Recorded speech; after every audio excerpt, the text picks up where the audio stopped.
Hello and welcome to the On the Whistle podcast. My name is Alistair Howarth, your host for this AFCON preview series that we have been doing in the build-up to the tournament in Côte d'Ivoire. And today we are talking about Morocco. Yes, the Atlas Lions come into the tournament as one of the big favourites after their historic World Cup performance. But Amine El Amri, an On the Whistle favourite and regular, comes on the show to discuss the good and the bad and try and answer some of the questions around this team, as well as getting some insight from his pet birds who join him in the podcast. I mean, it is so good to see you. So good to hear your voice and to hear the voice of your lovely birds in the background. It's great to have you on the podcast again. How are you doing, brother? Thanks. It's my absolute pleasure to be on the whistle again. And speaking about our passion, football, our second passion, African football. So yeah, the AFCON is a couple of weeks. So yeah, very hyped, very excited about this. And hype is the right word because I don't think there is any country coming into this AFCON with so much hype as Morocco. And obviously that is down to your sensational success at the World Cup in Qatar. Just over a year, I guess, from when the AFCON kicks off. Obviously, getting to the semi-final, best African performance ever. I guess my question is what is the mood in the country? What is it? Is it hype? Is it expectation? Is there pressure? How do you follow up on a World Cup success like that? And how are the Moroccan people feeling coming into the tournament? Well, it's kind of a mix of the three aspects. First of all, the joy. The joy is still there. People are still every time, even me, every time I stumble upon a highlight from the Qatar World Cup or something, I get goosebumps, and it all goes back up again. And it's relatively new. A year or something is not that long ago. So I think people are still enjoying this tremendous joy. There's hype, of course, because by going to all the way to the semifinals of the World Cup, you de facto become one of the favorites to win your continental title. So I think it's kind of similar to what happened to Korea in 2002. They managed to reach the semifinal because they were co-organizing the event, and then since that moment, South Korea, in every competition, whether it's Asian Cup or World Cup qualifiers, begins it as favorite. And I think Morocco has been favorite, although the titles in Morocco are very few. One AFCON, two Chan titles, if we can consider that as major titles. And I think it's this lack of titles on the continental, and especially for the A team, it's been a talking point for about 45, maybe 50 years now, since this Seoul AFCON won in 1976 in Ethiopia. So I guess every time we come to an AFCON, there's pressure. And there will always be pressure until that moment and that day where we will lift the trophy of the AFCON, because it's not, when you see it, maybe from an outside vision, it's not normal. It's rather it's something incredible that a country, first of all, so passionate about football. Second of all, has almost all the infrastructure for modern football, and third of all, having all those names competing and performing such a high level, not being able to lift or at least to reach a final. We reached one final since 1976, which was played in another round robin thing. It's different. The bottom line is that we played only one final in 2004, and since then we haven't been able to reach just the semifinals. and that's not normal. So I think this kind of bizarre situations uh, uh, get people or drag people to put more pressure on the national team during the AFCON. So it's kind of a mix of the hype, the joy, and the pressure. Yeah, absolutely, and that's the one thing I love about the Afcon, because we're speaking about, yeah, Morocco. Like the infrastructure, the investment is, there is no comparison. Maybe Egypt is similar, but not in terms of the kind of coherence of the federation. And for Morocco has its flaws when it comes to football, but it is so well run at the national level, the youth levels. It's such a well kind of run system, tight ship, like you say. And I feel like in most areas of life and in most areas of football, we see those rewards. Like Morocco is developing players better than most people. Like all of this is coming through, but the Afcon doesn't care about that. The Afcon doesn't matter how well you're run, how good your federation is. At the end of the day, there, you'll come up against, say in 2021, this awful Egyptian side that finds a way to make you play worse than you are, brings Morocco down to their level, grind you down, and then beat you in extra time. And that's what I love about the AFCON. And even I was speaking with someone from Equatorial Guinea recently, and we're talking about, it's like, oh, what's the kind of secret to Equatorial Guinea's success? Because you've been so good at AFCON. And he was saying, well, it's funny because the federation is so bad, it's so poorly run. The players are still even now asking for payments from the last AFCON, and yet they're still, doing so well in comparison to a team like Morocco. And it's interesting. We've spoken a lot, obviously particularly from an outside of Africa lens. Morocco are surely seen as the favorites. They did so well at the World Cup. They have this young, exciting manager in Walid Regragui. They look so good, but things haven't been quite so smooth since the World Cup, have they? Obviously, you get that brilliant result against Brazil, but it seems like you guys have been, laboring a bit. Obviously, draws with Peru, Cape Verde, games you would think you should win, and then obviously that shock loss against South Africa. Is there a sense that actually, the task at hand tactically and in terms of the way you perform is so different from a World Cup? Because obviously Morocco's World Cup was sensational because you knock out Belgium, Croatia, Spain, Portugal, go toe to toe with France. But of course, those are all big teams that are expected to beat Morocco. And you suddenly go from the absolute underdogs coming from nowhere to the biggest fish in the pond. Everyone's expectations, whether it's fair or not, Morocco are the heavy favorites for this AFCON. How do you think the team and Regragui in particular are going to be able to manage that kind of shifting pressure, but also tactically, how are they going to manage that? Whoa, that's a great question because well, it has the two sides. One side is the mindset, and approaching an AFCON being favorite is very different from approaching it being the underdog. I'll give you an example, a quick example. 2004, we go to Tunisia being the absolute underdog. The team is under pressure. Badou Zaki is criticized from almost everywhere. He goes with a team of neophyte, like six, seven, eight players. Almost more than a third of the team is new players. And then we get to the final. We almost clinched that title in Tunisia. Uh, and we missed the World Cup without losing any game afterwards.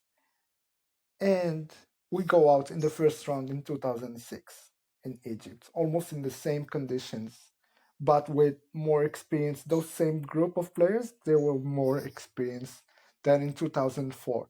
So I think it's a mindset.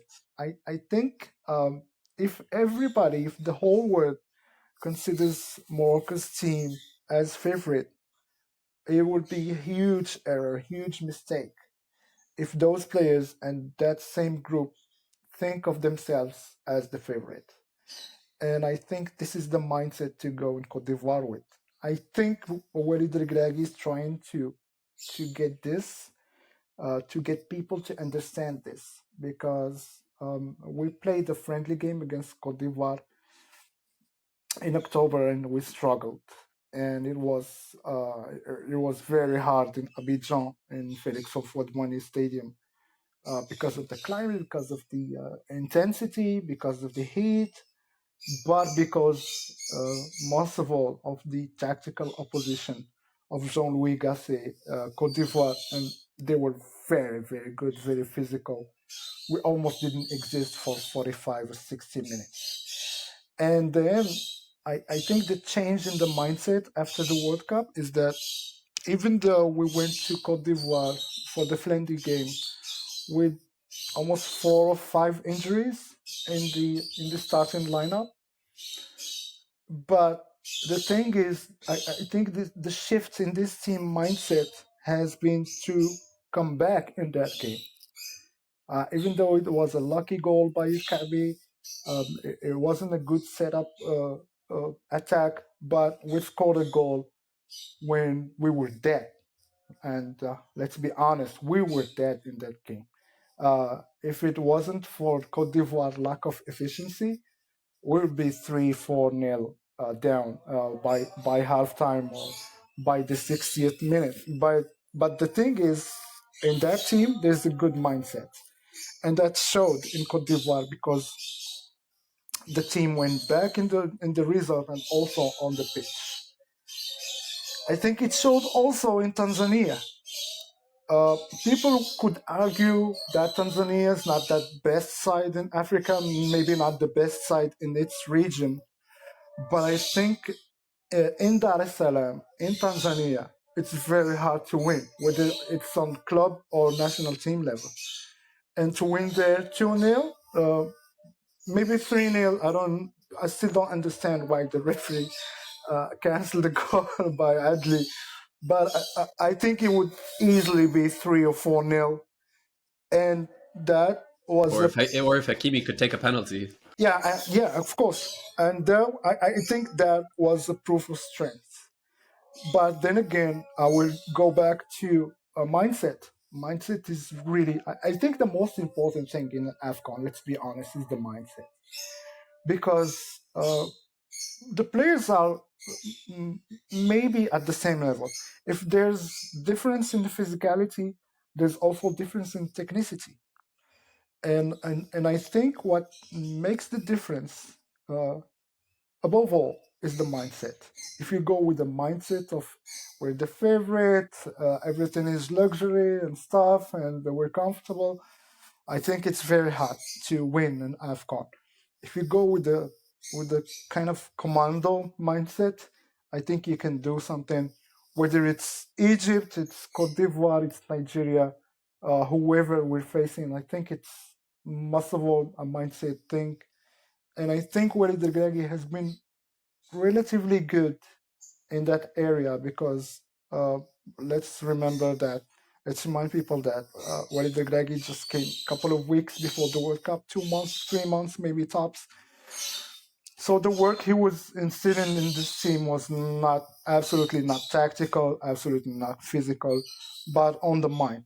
And I think he's very good at this. He did it also with Wydad, he did it with Fus. It's somebody who knows how to speak to players' minds because he was a player and he was one of the key players in that 2004 team.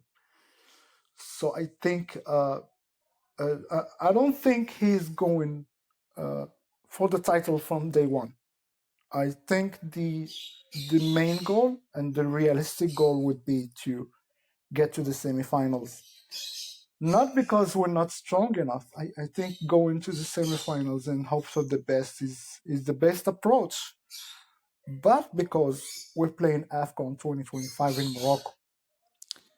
So going out in the first round, in that 16, it would be an absolute nightmare, would absolutely destroy what has been done in the last 18 or 20 months.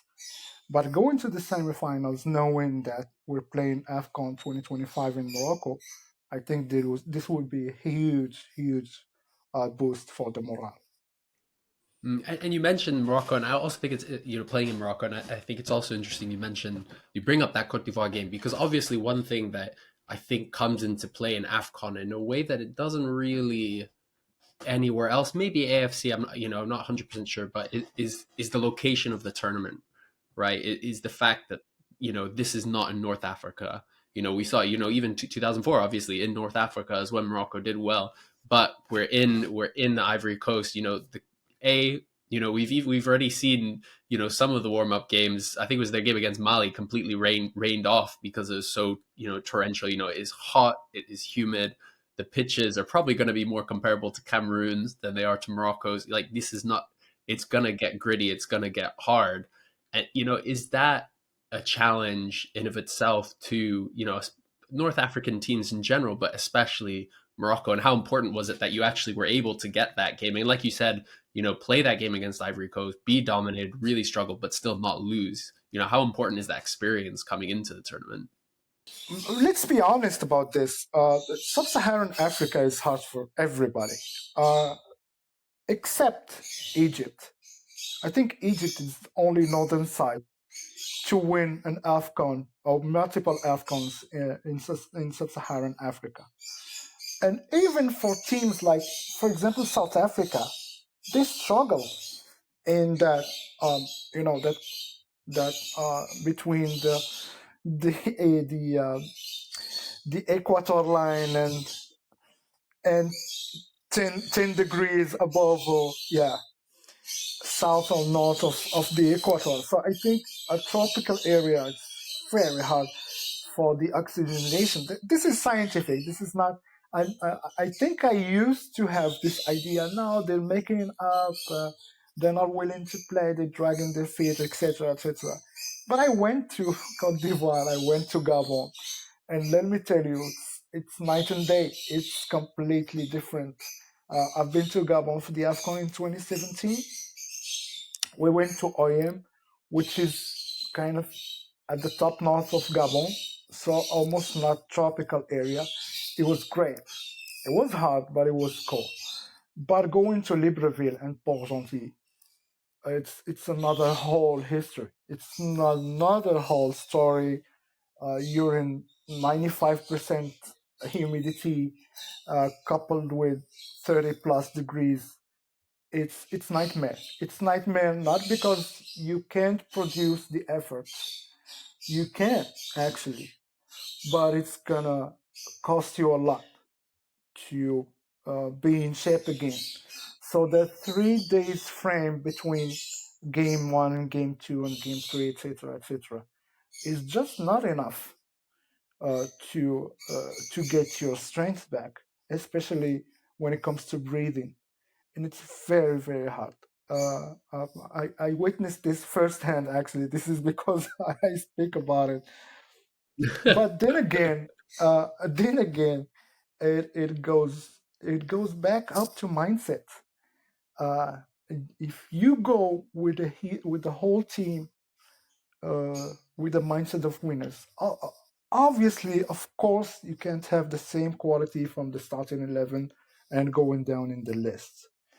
But if you have got, I think the list are going to be 27 players this year. So I think from 11 to 27, you have got to have the players in the same mindset. So everybody has got to be ready. If I have to do a turnover for the second game, okay, so be it.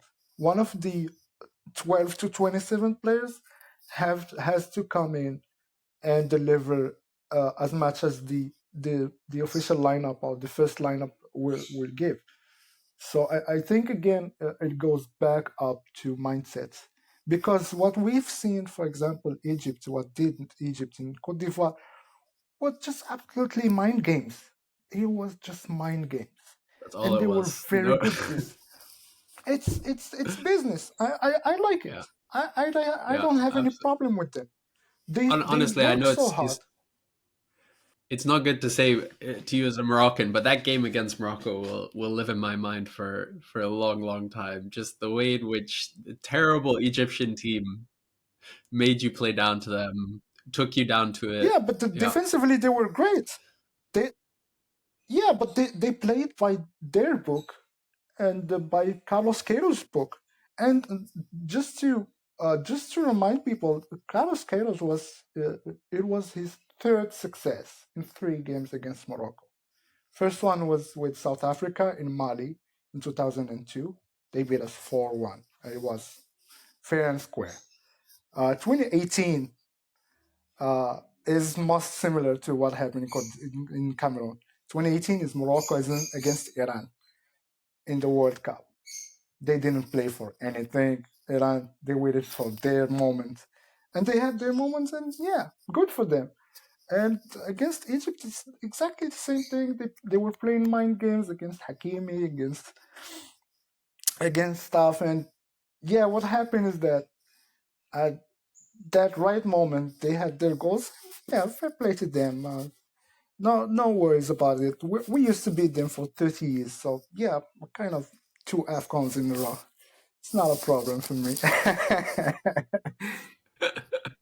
We'll give it to them. Oh, I love it. I love it. But one of the things that I think is proven a challenge. We kind of alluded to it earlier. Was this idea that Regragui came in and did this incredible miracle of setting up a team that was defensively so well structured. Obviously, you have the players for it as well. You've got this incredibly settled back four now with Hakimi, Aguerd, Saiss, Mazraoui, and you can and at the World Cup, it was great to see some of the guys fill in, like Atiat Allah and El Yamik as well, and then of course Amrabat sitting in front of them, and it's so defensively stable.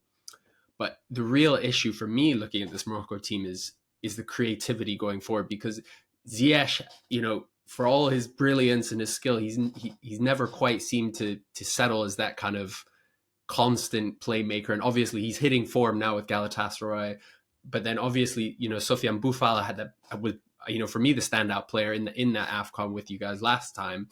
But obviously he's not as involved, But one thing I've enjoyed seeing with Regragui, and you mentioned, part of it is because of injuries, but the fact that he's slowly, well, maybe not slowly, but since the World Cup, he started to bring in more players, particularly in those technical attacking plays. Adli, El Khanous getting game time as well, even though he's only 19, 20. Where I guess for me the question is we know Morocco are going to be hard to beat. We know you're going to be defensively disciplined and more likely than not dominate games. But where are those goals going to come from? Where is that creative spark going to come from for you? I still think our best chance is Ziyech. Ziyech is somebody that can, flip a game like that. They call him the magician for something. And uh, I think the difference between what happened with Ziyech in Chelsea and now is that he's getting a lot of confidence in Galatasaray, and it shows. Like I'll give you an example. During October, he wasn't available because of an injury, but in November he insisted that he would come for the games for the actually the sole game against Tanzania, and he played and he did very very well. I think he's still the key. Maybe not for the entirety of a game, because he tends to have some fatigues. It's normal for a 30-year-old player.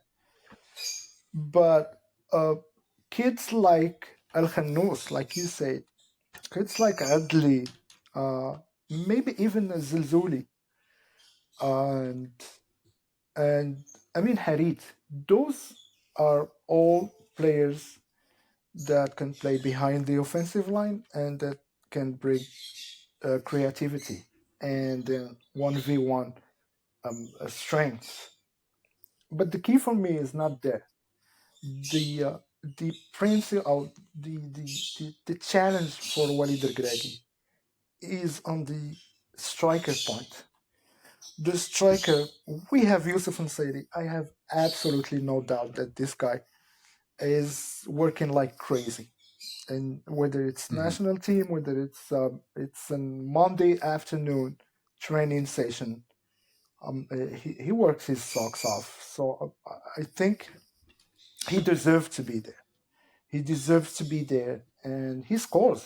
It's not like he doesn't score. He's got a goal a year or something. But it's tricky. It's tricky because you have got right behind Yusuf Nsairi, maybe on the eventual starting lineup, you have got Ayub El Kabi. Ayub El Kabi is very good. He's very efficient. But he just lacks this, I don't know, this spark, this something, this extra inch that Yusuf Nsairi will go. On the other hand, Nissan City has got all of this plus the defensive role that he plays. But since the World Cup, he hasn't scored with the national team. So you have this absolute dilemma. I have no Mm, doubt about that. For example, like you said, Bunu, Seysa, Gerd, Hakimi, Mazraoui, Amrabat, Unahi, Ziyech. I have no doubt about this. picks it up. Uh, maybe the 2 or 3 players that would be behind Nseri would be kind of a doubt. If Buffal is fit, he's gonna play. Let's be honest about this. If Ziyech is fit, he's gonna play.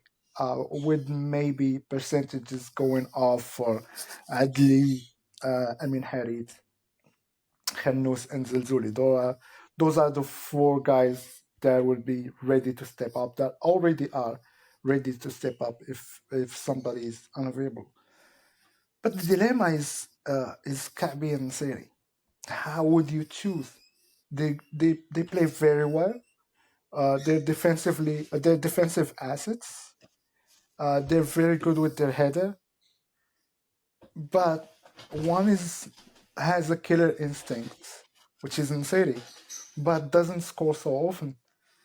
And one is very altruistic in his game and manages to score somehow, but still hasn't got that spark, that killer instinct that maybe would make him the number 1 striker for the national team. So I think my doubt is for the striker position rather than any position else in the team.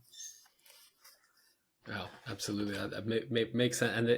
And we saw how the what unnecessary brings to the table at the World Cup, both defensively and offensively. But like you said, it's a different challenge because suddenly you're breaking down defenses. You're not playing on the break. So I mean, we've spoken for almost 25 minutes. We haven't even talked about the actual group, your actual opponents. But obviously, I find Morocco's group is quite funny because you're in with DRC, Zambia, and Tanzania. Tanzania, obviously, you just played against them, but also, it wasn't a full strength Tanzania squad. There was almost a second string team in terms of how much was rotated. There's a lot of youngsters being given their time, and we know that Tanzania are capable on their day of being defensively resolute. Obviously, they went to Algeria, got that 0-0 that qualified them. Again, caveated, it wasn't the full strength Algeria team, but any Algeria team at home being held to 0-0 is an incredible result. And then you've got DRC, who again are, with DRC, it's always a maverick. You never know what's gonna come from them, and particularly now when they have weapons like Wisa up front, who are genuine kind of how much I'm sure you'd give to have a player like him up front who do have that killer instinct and are brilliant. And then of course, no team except for Nigeria, I'd say, have the weapons going forward of Zambia. Zambia, you'll score 3 against them, but they'll score 5 against you. They're one of the most exciting teams at the tournament. For you, how it's interesting because these are going to be 3 games where you almost have to approach them in 3 completely different ways. How much confidence do you have going into those 3 group games? Because again, you'll be expected to win all 3 of those, and anything less than will be seen as a disappointment. So how are you feeling heading into those first games, and obviously that first one against Tanzania? No, I think let's be honest here. Not playing any political correct card here, but I think the hardest game would be DR Congo. Not only because of the level of the singularities of the individuals in that team, but because it's DR Congo, man, and we have got a rivalry with them that almost goes back to the 60s, to early 70s, and they're a great football country. I think they have got what it takes to be an upset. Then again, when we're talking about Africa, the African football lacks just one thing: the serenity. Going into an AFCON with serenity does make all the difference. I remember we played them in 2017. They were so good. They were so good. But because there was there was so much going on background uh, about the fees and the wages and the player wages, and it's absolute an absolute mess. And I really hope they're trying to solve this because they have got a great footballing nation. I just love DR Congo and I love their football. I've been following them for so many years.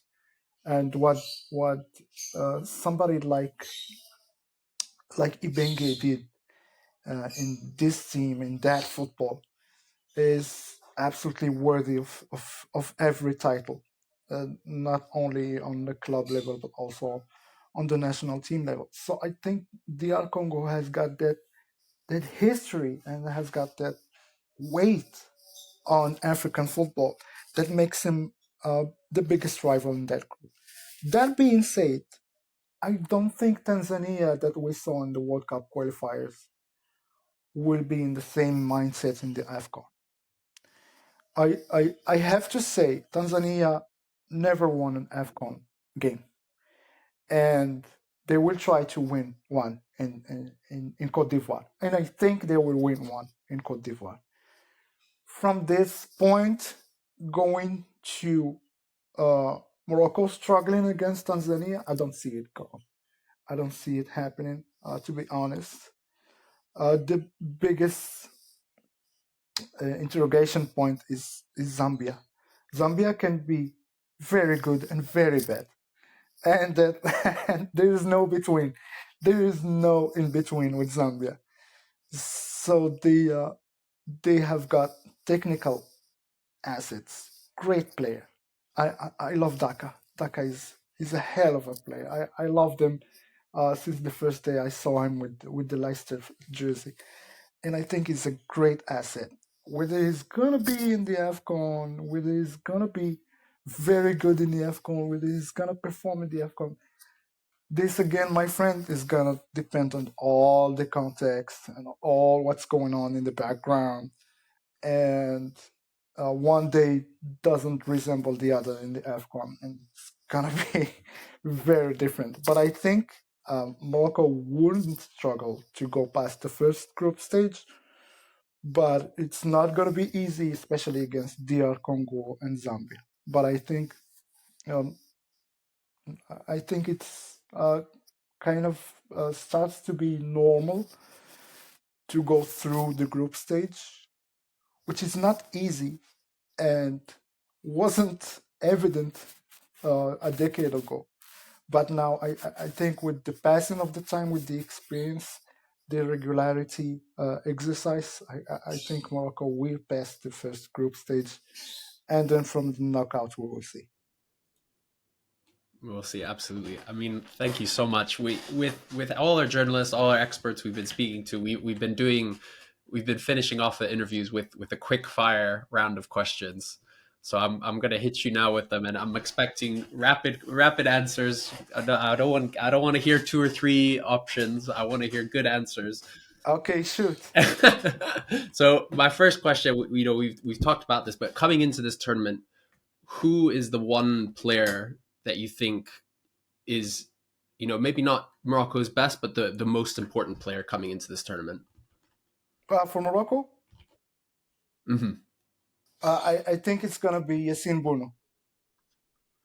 Yassine Bounou. Oh, okay, interesting. Recently snubbed at the CAF Awards, Yassine Bounou, but hopefully he won't be after an AFCON performance. We'll see. And then, we've talked about a lot of these youngsters that could break into this team. Who is the one youngster that you think we should all be watching at this tournament? Amine Adli. Amine Adli, yeah. I don't know if it's still considered a youngster. He's borderline. Yeah, okay. I'll give it to you. I think, what is he? 24, I think. I think he's 24. 22, 24? Yeah. 24? Yeah. We'll give it. I allowed some others 24, so we'll allow it. All right. And then the big question is, how far are Morocco going to get at the AFCON 2023? I'm being positive and say at least semifinals. At least semifinals. Okay. And then and if Morocco don't win it, who do you think is going to win the AFCON? Ooh, I think Egypt looks very good. Yeah. Egypt. Okay. I love that. Egypt. All right. And then who's going to be top scorer? Top scorer, I think it's gonna be Osimhen. But unfortunately for Nigeria, they won't win the title. That I'm pretty sure of it. I think that's a very common response. All right, so we're looking at Morocco semifinal, Egypt winning it, Osimhen top scorer, but who's gonna get the player of the tournament award? Ooh, player of the tournament is a tricky one. If Cote d'Ivoire makes it to the final four, I think somebody like Seko Fofana will be the best player in Cote d'Ivoire.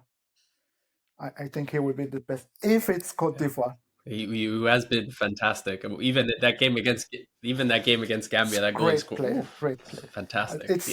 I liked it.